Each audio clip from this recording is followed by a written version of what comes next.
ಅವರು ಈ ರಾಜ್ಯದ ಚುಕ್ಕಾಣಿ ಹಿಡಿಬೇಕು.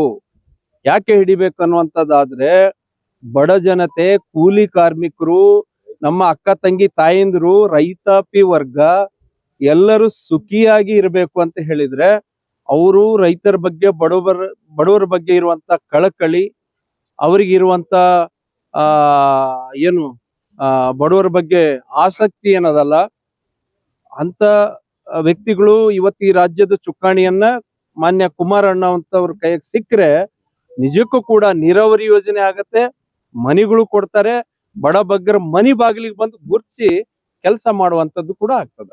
ತಾವೆಲ್ಲ ಶಾಸಕರಿಗೆ ಒತ್ತಡ ಏರ್ತಾ ಇದ್ದಾರೆ ಸರ್, ಯಾಕಂದ್ರೆ ಅವ್ರು ಕೇಂದ್ರ ಮಂತ್ರಿ ಆಗಿರ್ತಾರೆ. 2028 ಅವ್ರಿಗೆ ಸರಿ ಅಂತ ಹೇಳಿ ನಾವು ಎಲ್ಲಾ ಶಾಸಕರು, ಇಡೀ ರಾಜ್ಯದ ಎಲ್ಲ ಹಿರಿಯರು, ನಾಗರಿಕರು, ಬುದ್ಧಿಜೀವಿಗಳು, ರೈತಾಪಿ ವರ್ಗ ಮತ್ತೆ ಎಲ್ಲಾ ವರ್ಗದವರು ಕೂಡ ಕುಮಾರಣ್ಣವರು ರಾಜ್ಯಕ್ಕೆ ಬರ್ಲಿ, ಎಲ್ಲರ ಆಸಕ್ತಿ ಇದೆ, ಜನರ ಆಸಕ್ತಿ ಇದೆ, ಅವ್ರ ಮೇಲೆ ನಂಬಿಕೆ ಕೂಡ ಇದೆ.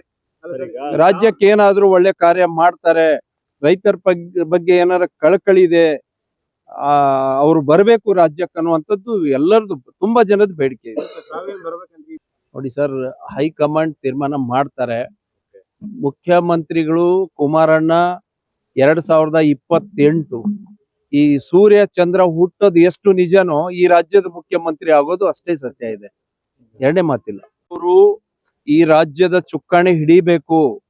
ಯಾಕೆ ಹಿಡಿಬೇಕು ಅನ್ನುವಂಥದ್ದಾದ್ರೆ ಬಡ ಜನತೆ, ಕೂಲಿ ಕಾರ್ಮಿಕರು, ನಮ್ಮ ಅಕ್ಕ ತಂಗಿ ತಾಯಂದಿರು, ರೈತಾಪಿ ವರ್ಗ ಎಲ್ಲರೂ ಸುಖಿಯಾಗಿ ಇರಬೇಕು ಅಂತ ಹೇಳಿದ್ರೆ ಅವರು ರೈತರ ಬಗ್ಗೆ, ಬಡವರ ಬಗ್ಗೆ ಇರುವಂತ ಕಳಕಳಿ, ಅವರಿಗಿರುವಂತ ಏನು ಬಡವರ ಬಗ್ಗೆ ಆಸಕ್ತಿ ಏನದಲ್ಲ ಅಂತ ವ್ಯಕ್ತಿಗಳು ಇವತ್ತು ಈ ರಾಜ್ಯದ ಚುಕ್ಕಾಣಿಯನ್ನ ಮಾನ್ಯ ಕುಮಾರಣ್ಣ ಅಂತವ್ರ ಕೈಗೆ ಸಿಕ್ಕರೆ ನಿಜಕ್ಕೂ ಕೂಡ ನೀರಾವರಿ ಯೋಜನೆ ಆಗತ್ತೆ, ಮನಿಗಳು ಕೊಡ್ತಾರೆ, ಬಡ ಬಗ್ಗರ ಮನಿ ಬಾಗಿಲಿಗೆ ಬಂದು ಗುರ್ತಿಸಿ ಕೆಲಸ ಮಾಡುವಂತದ್ದು ಕೂಡ ಆಗ್ತದೆ.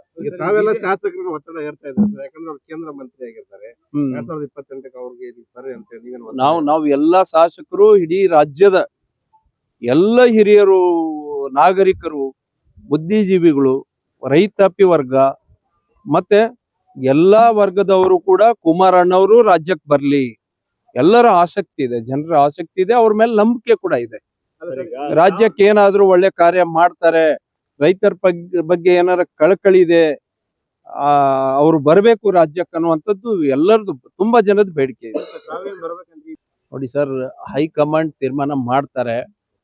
ಮುಖ್ಯಮಂತ್ರಿಗಳು ಕುಮಾರಣ್ಣ 2028 ಈ ಸೂರ್ಯ ಚಂದ್ರ ಹುಟ್ಟೋದು ಎಷ್ಟು ನಿಜನೋ ಈ ರಾಜ್ಯದ ಮುಖ್ಯಮಂತ್ರಿ ಆಗೋದು ಅಷ್ಟೇ ಸತ್ಯ ಇದೆ, ಎರಡನೇ ಮಾತಿಲ್ಲ.